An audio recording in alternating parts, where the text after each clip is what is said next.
Le sang de Janse ne fit qu'un tour. Ses doigts se resserrèrent autour de son pinceau, le bambou délicat menaçant de se briser sous sa poigne. Second frère, dois-tu toujours jouer l'avocat du diable? Janse se retourna, sa fureur à peine contenue. Est-ce mal de tester les fondations d'une maison avant de la déclarer solide? Et qui es-tu pour juger de la solidité de ma maison? Ses yeux, généralement pétillants de sagesse et de bonne humeur, crépitaient maintenant de foudre. Second frère laissa échapper un petit rire, un grondement sourd qui semblait faire écho au tonnerre lointain. Je ne suis qu'un humble charpentier, petit frère. Je travaille le bois et la pierre, les matériaux bruts de la réalité. Toi, en revanche, tu jongles avec des traits éphémères, avec la beauté fugace de l'encre sur le papier. Dis-moi, cher frère, que se passe-t-il lorsque le vent souffle?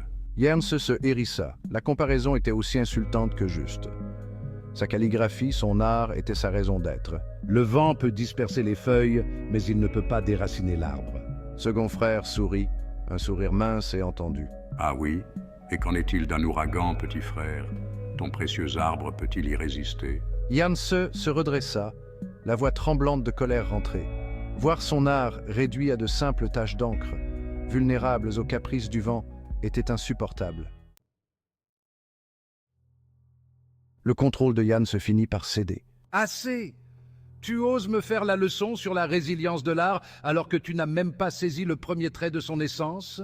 Il fit un geste ample avec son pinceau, éclaboussant d'encre le papier d'un blanc immaculé. Tu parles de vent et d'ouragan, de beauté éphémère.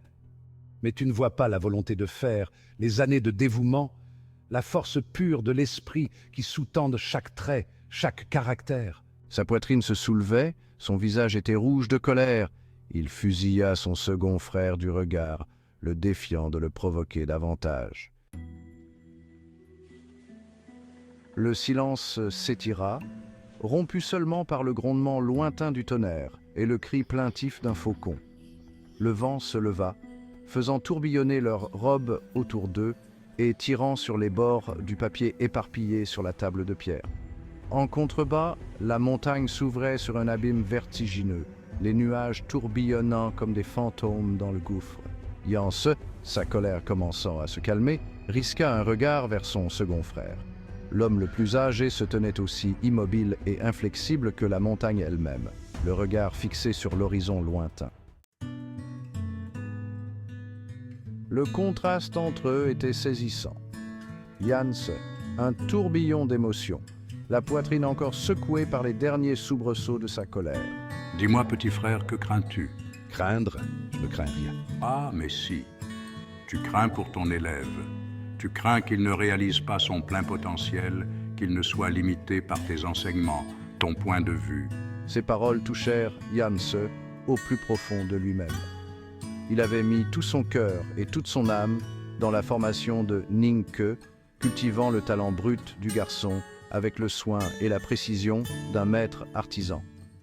Mais si cela ne suffisait pas, et si Ninke était destiné à de plus grandes choses, des choses qui dépassaient sa propre compréhension limitée, l'idée était à la fois exaltante et terrifiante. Exaltante parce qu'elle laissait entrevoir un avenir où Ninke dépasserait même ses espérances les plus folles. Terrifiante parce qu'elle impliquait de reconnaître ses propres limites, la possibilité qu'il puisse un jour devenir un obstacle plutôt qu'un guide. Il regarda son second frère, un respect réticent naissant dans ses yeux. « T'as raison. » C'était une pilule amère à avaler, mais il l'avala. Pour le bien de son élève, il était prêt à faire face à ses propres lacunes. Une lueur de quelque chose qui ressemblait à de l'approbation traversa le visage de second frère.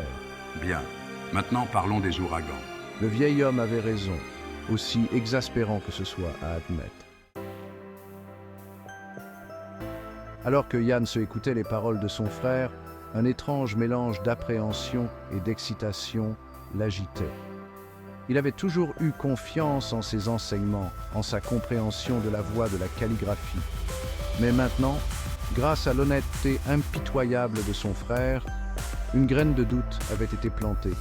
Une graine qui, il le savait, avait le potentiel de se transformer en quelque chose de vraiment remarquable. La pensée de son élève, son talent brut aiguisé par les épreuves, le remplit d'un regain de détermination. Peut-être, juste peut-être, second frère avait raison. Car en fin de compte, ce n'était pas le maître mais l'élève qui déterminait l'héritage de son art.